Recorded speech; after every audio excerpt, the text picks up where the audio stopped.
What does it mean to cancel a policy? I started whispering during my lunch break at work after finding my voice was unintentionally loud on a phone call. I didn't make any such arrangements. I was puzzled and frustrated. My mind went blank. The insurance company representative on the other end of the line, a woman, remained calm in contrast to my distress. According to our records, we received a request for policy cancellation from your end, and the procedure has been completed. I had been subscribed to a savings-oriented life insurance policy. My sister-in-law Rachel was an insurance agent, and with her job's demanding quotas, she had persuaded me to get an insurance policy that was more expensive than the market rate. I'm Stella. I'm a 40-year-old office worker, living in an apartment with my husband and daughter. Today has been a tough day right from the start. My husband announced he was going on an overnight business trip as soon as he woke up and started packing his bags. Our daughter, Amy, began fussing over her missing math textbook. Amy is only in first grade, so her need for help is expected. But when my husband starts fussing about his missing travel bag and new socks, it can be quite a handful. I've been contemplating divorce for a while, due to our relationship being on the rocks for the past year, and this kind of thing just adds to the irritation. Why don't you both prepare the day before? I couldn't help but say it out loud. Amy obediently apologized and promised to be more careful next time, to which I replied, "That's okay, honey. I should have helped you check it yesterday. I'm sorry." My husband, however, was different. Amy's still young. If you had taken care of everything, she wouldn't be in this mess. And if you had bought me new socks, I wouldn't be complaining like this. I was furious at his petty complaints. I had no idea about your business trip. There are freshly laundered socks in the drawer. Isn't that okay? I like to wear brand new socks when I'm on a business trip. What's with that weird fixation? I thought so, but I kept my thoughts to myself. He goes on these overnight business trips maybe once every few months. His company must have scheduled it in advance, he just didn't bother telling me. If he needed new socks, he could have bought them by himself, or at least told me ahead of time. Amy looked like she was about to cry and said, "Mom, Dad, stop arguing." So I turned to her and said, "I'm sorry, Amy, it's all right. Let's find your textbook together." My husband resumed his packing in silence, and I helped Amy with her backpack. I sneaked a glance at him and noticed he was packing more casual clothes instead of his usual business attire. Is he cheating again? Something felt off. He has cheated on me twice before. The first time was right before Amy was born. I thought about divorce then, but he begged and cried for forgiveness, even getting our in-laws involved.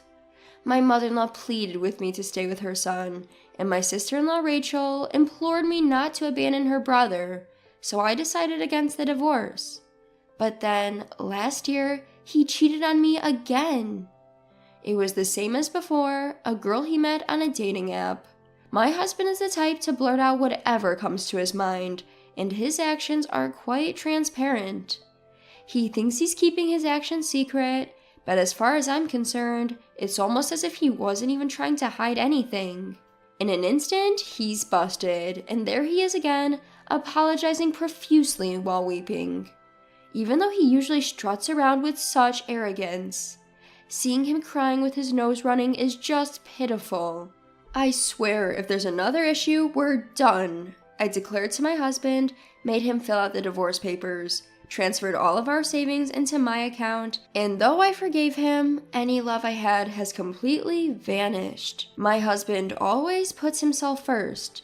I can't forgive him for not caring for our daughter Amy, or spending time with her, but I plan to endure until Amy gets a bit older before getting a divorce. In the end, Amy's math textbook was easily found inside her backpack. Amy left for school full of joy, but I was completely drained from the morning ordeal. I didn't have time to prepare my packed lunch, so I went to a deli near my office during my lunch break. That's when a poster from an insurance company caught my eye, and I suddenly remembered that my policy was the kind where you receive a celebratory cashback after a certain period. I think it should be deposited any time now. I'm paying a hefty premium every month after all. Without such little joys, I wouldn't be able to continue. I wonder what I'll use the money for once it comes in. I could buy Amy some new fall clothes.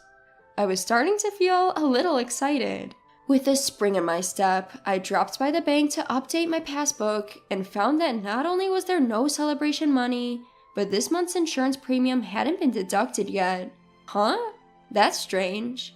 Isn't the premium supposed to be deducted the same month I received the bonus?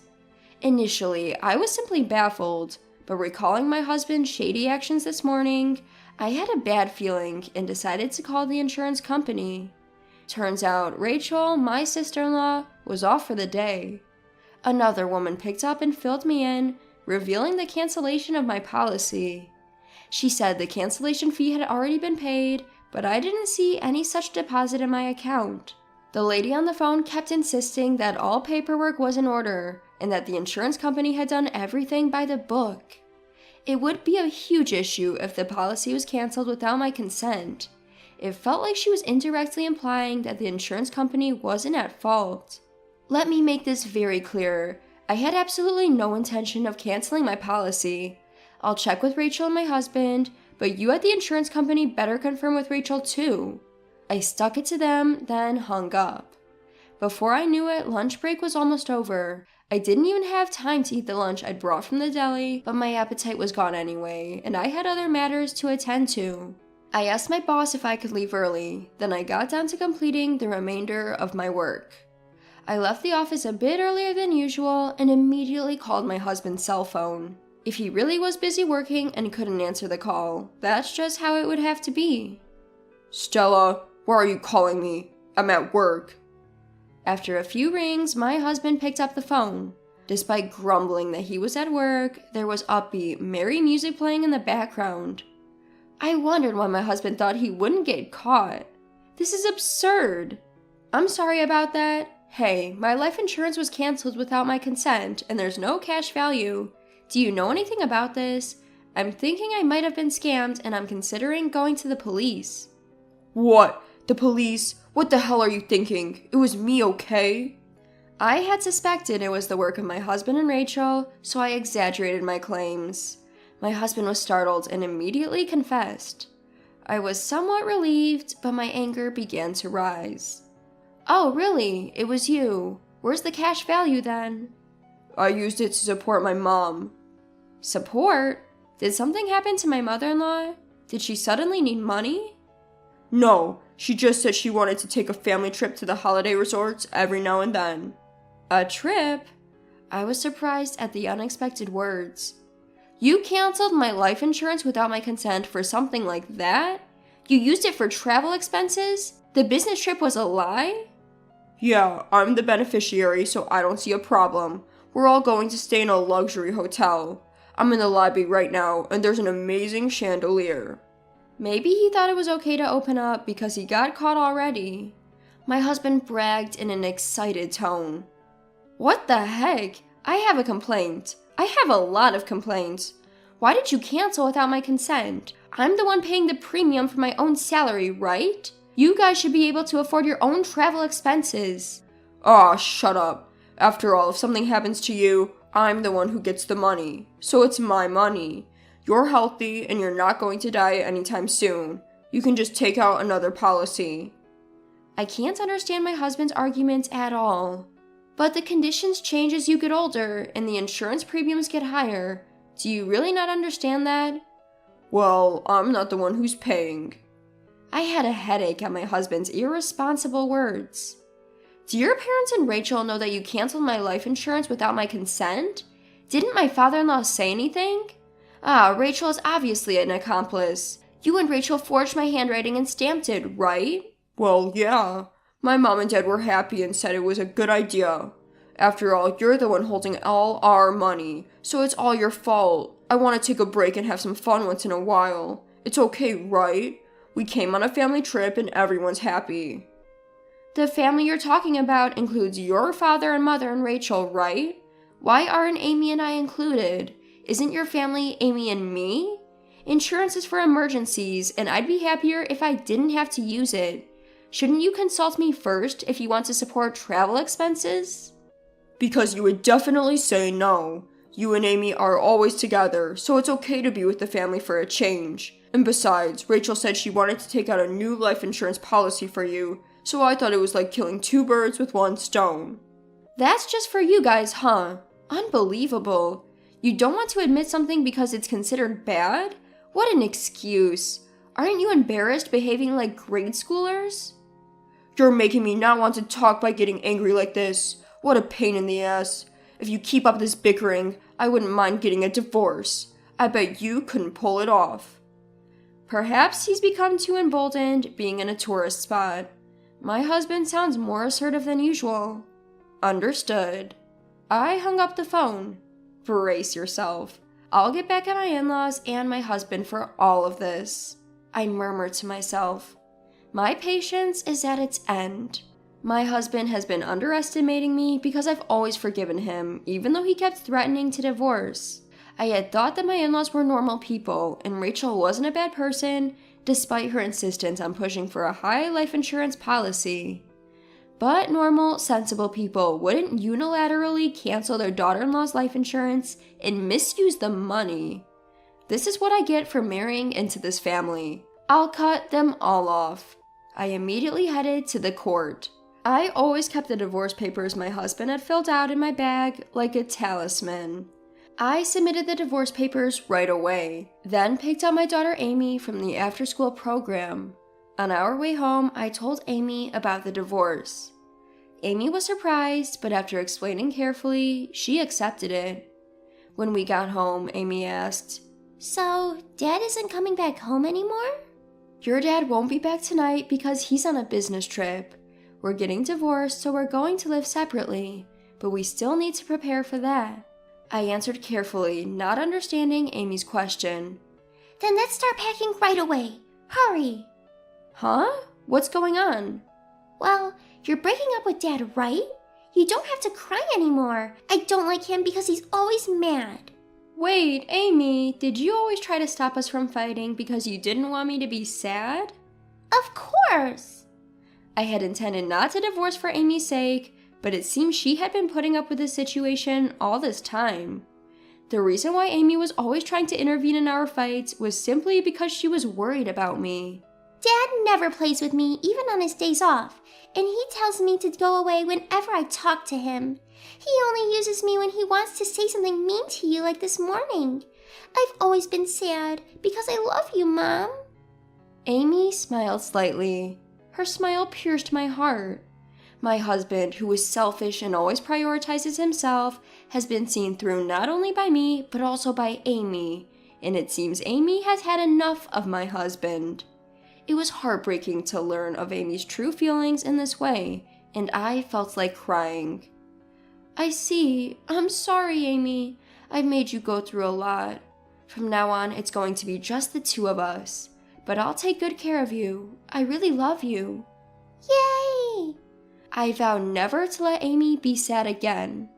While Amy was doing her homework, I kept myself busy by reaching out to a lawyer, searching for realtors and movers online. Then I contacted my parents. When I explained the situation, they told me, "Come back home right away." Amy doesn't have to transfer schools. Moreover, if it's tomorrow morning, my father said he could borrow a truck from an acquaintance and help us move our things.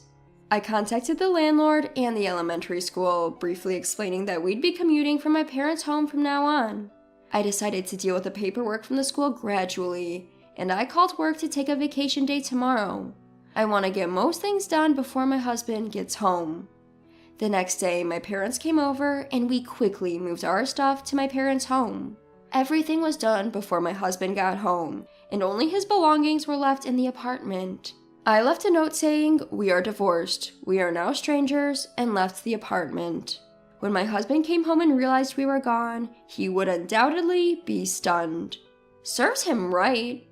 The thought of it made me feel triumphant. The reason I was able to prepare for the divorce so smoothly this time is that I had researched the necessary procedures and preparations when he cheated on me before. I had warned him then. Next time there will be no discussion, we will divorce. And we had agreed that I would keep custody and all of our shared assets. In this way, my daughter and I started our new life at my parents' house. A few days later, I received a frantic call from my mother-in-law. My husband's phone was blocked, so I suppose she called me on his behalf. He is a weak man who cries easily despite his arrogance, so he might be crying pitifully. "What are you thinking? You're divorcing even though my son didn't cheat?" She yelled so loudly it made my ears ring, and I instinctively moved my phone away from me. "Hey, Stella, it's not too late. Apologize to my son right now. He's been crying because he's hurt. Aren't you embarrassed making a big fuss over something like this?" Huh? Apologize? Me? Why? I couldn't comprehend her words, and I found myself blurting out, "Who are you?" Huh? She probably didn't expect such a response from me. She stopped speaking abruptly. I was surprised by my own words that just slipped out. "Hey, it's me. It's me, your mother-in-law. Come on, Stella, what's gotten into you? You can't possibly be going senile. You're still young." "No, I only have one mother. If you don't identify yourself, could this be a scam call?" I decided to ride on my slip of the tongue. After all, we're strangers now that we're divorced, and there's no point in having a serious conversation with people who'd unilaterally cancel a life insurance policy. "Don't be ridiculous, Stella. If you're going to take that attitude, I have a few things to say too." As expected, my mother-in-law was furious, but I didn't care. "What are you talking about? Do you think you can do something?" I had an agreement with him that if there was any issue, we'd divorce immediately, and he told me on the phone that we were getting divorced, you know? My words left her speechless. I took the opportunity to press on. If he wanted to go on a trip, he should have just talked to me about it. Why did he have to commit a crime? Is your whole family looking to end up in jail or something? I think canceling life insurance without consent qualifies as forgery, you know. That could lead to imprisonment from 3 months to 5 years, so I'm ready to fight this thoroughly. I don't want to hear about how his family has no savings or they're poor. My husband might have just done this nonchalantly. But that's precisely why I can't forgive him. "What? Hold on a minute. We can't have criminals in this family. Hey, sorry. Listen to me, please." Perhaps surprised by the mention of imprisonment, my mother-in-law, who had been on a roll just a moment ago, suddenly became submissive, but it was too late. I hung up and blocked all calls from my husband's family. After that, my husband was so shocked by the divorce that he voluntarily left his job and became a shut-in. As for life insurance, we used a system known as the financial ADR, which resolves insurance-related disputes outside of court, and successfully settled. Rachel, my sister-in-law, was disciplined and fired from her insurance company, and it even made minor headlines. Because of this, the in-laws became the talk of the town and were shamed by relatives, being told things like, "You have no common sense," and "have some shame," and it seems like they were quite uncomfortable. Both my husband and Rachel have become unable to work, and it seems they're in quite a financial crunch. I'm living freely with my daughter Amy, back at my parents' house. I want to make up for the hardship I've put Amy through by showering her with plenty of love.